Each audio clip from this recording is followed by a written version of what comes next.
I saw this question posed by the Score North folks in Minnesota. They are the standard for podcasting. I used to do a show with their producer, Declan Goff. He is one heck of a talented guy. Mackie, Judd, and then they got some extras on there too. Very, very talented group. And I wanted to respond to the question that they posed. And the question was, would the Minnesota Vikings regret not hiring Jim Harbaugh? And you look at this question from a couple different ways, in my opinion. Me, I think, okay, what is the head coaching expectancy around the NFL? It probably lasts sometimes only less than a year. Urban Meyer. You look at the Frank Reich for the Carolina Panthers. But typically, I feel like coaches at least last 2. They're probably fired after 3 or 4. I feel like head coach expectancy, unless you're Mike Tomlin or Bill Belichick, unless you're one of the greats, I feel like they typically last 3 to 4, maybe 5 years. And some of the criticism or hesitancy to hire Jim Harbaugh in the first place was his demeanor and his difficulty. He can be high maintenance, is what people say. And looking at Jim Harbaugh's career as a head coach, I don't know how you don't regret hiring Jim Harbaugh. I love Kevin O'Connell. I think he's a brilliant offensive mind. But he's never been a head coach before. He is learning on the job. And I don't care if you have the best mentors in the world. When you are put in a situation to be a head coach, you need to make decisions. And let's say Kevin O'Connell is fired after year 3 or year 4. This season he's given a pass. And he should be. The Vikings were 13-4 his first season. And they're going to be, maybe 7-10 this season, looks like. But next season, if the Vikings do not perform well, he is going to be on the hot seat. And I don't think he'll get fired at the end of next season if the Vikings are 7-10 again. But if the Vikings start season 4 and their record is 2-5, do not be surprised if KOC is fired. He is a first-time learning on the job head coach. And let's take a look at Jim Harbaugh. And I just want to tell you and show you the successes he's had as a head coach collegiately and professionally.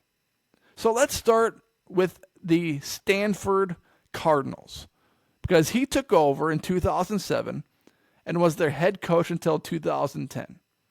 In 2006, the Stanford Cardinals football team was 1-11. In 2005, they were 5-6. 2007, Harbaugh's first year. He took over a 1-11 ball club. He got them to 4 wins. In Harbaugh's second year, 5-7. Harbaugh's third year, 2009, 8-5. Harbaugh's last year, 2010, and he had a quarterback named Andrew Luck. The Stanford Cardinals were 12-1. In 2006, their ranking in the Pac-10 conference at the time was 10th. And in 2010, their ranking in the Pac-10 conference was 2nd. Okay, that's one stop, the Stanford Cardinals. Then he went to the San Francisco 49ers. And he made Alex Smith a quarterback. He turned Alex Smith's career completely around. His reputation was awful before Jim Harbaugh got there. He was a bust. And then Harbaugh took over, and Alex Smith was successful. He got hurt, and Jim Harbaugh made Colin Kaepernick look like a quarterback in the NFL. A quarterback that no other team wants. And I get it. He's got, the big distraction thing with, kneeling for the national anthem or whatever. But if Colin Kaepernick was one of the best quarterbacks in the league, teams would easily overlook that because he could guarantee them wins. But Kaepernick can't guarantee them wins. Jim Harbaugh made Colin Kaepernick a successful NFL quarterback and took the 49ers to the Super Bowl. Jim Harbaugh, his NFL career coaching record, 49, 22, and 1. How can you deny that? And now let's take a look at the Michigan football team. This program that has such nostalgia. This program that has such hype. Well, don't look too closely because from 2010 to 2014, they had 1 year where they were good, 11-2. 2010, they were 7-6. 2011, they were 11-2, Brady Hoke's first year. 2012, Brady Hoke 8-5. 2013, Brady Hoke 7-6. 2014, Brady Hoke 5-7. In steps Jim Harbaugh. 2015, 10-3. 2016, 10-3. 2017, 8-5. 2018, 10-3. 2019, 9-4. 2020, it says 2-4.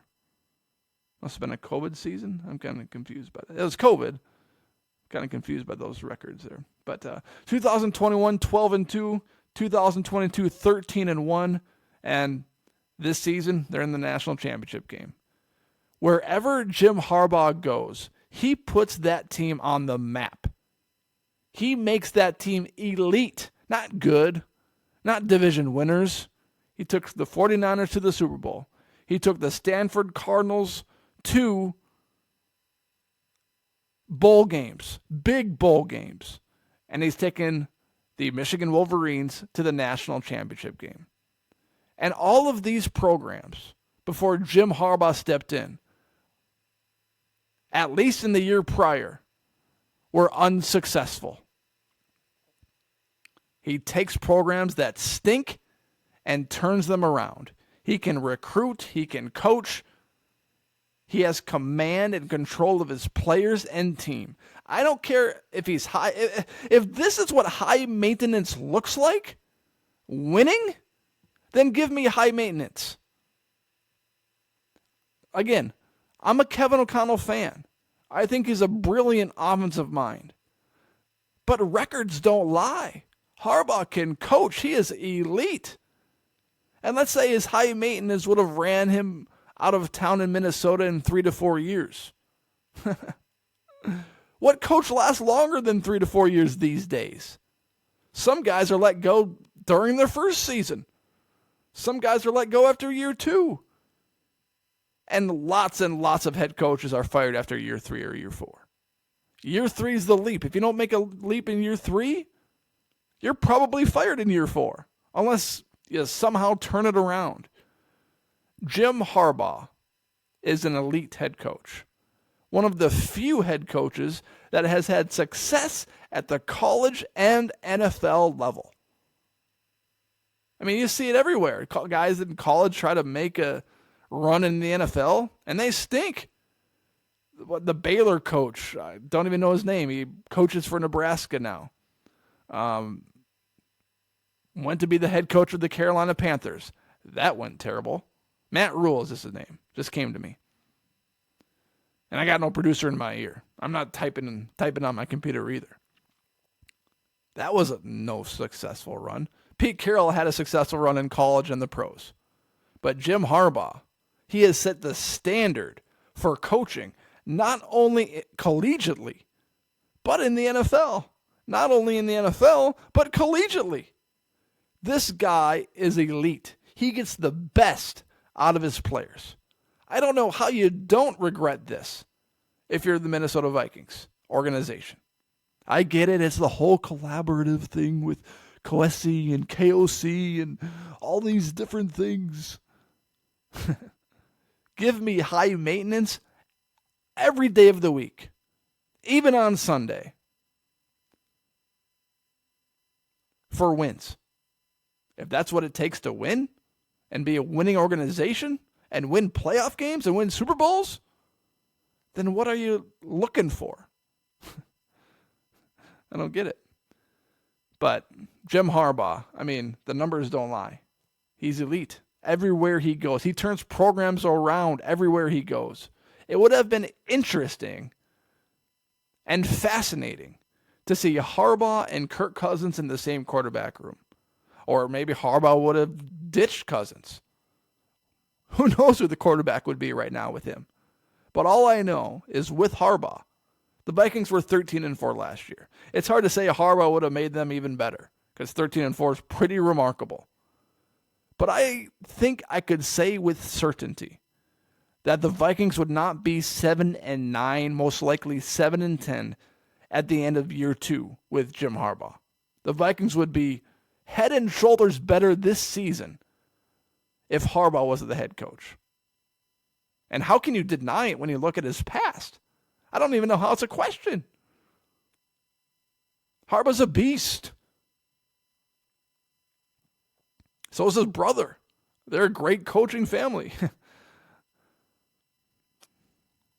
And he's done it everywhere he's gone. Thank you for listening to this episode of the Minnesota Tim Podcast. I appreciate you making this episode on this podcast a part of your day. If you're watching on YouTube, please hit that subscribe button on the bottom right-hand corner of the screen. And if you're listening on Apple, Spotify, Google, wherever you're listening, please hit that follow button and rate, review, and follow the show wherever you're currently listening to this podcast. Everyone, take care and have a great day.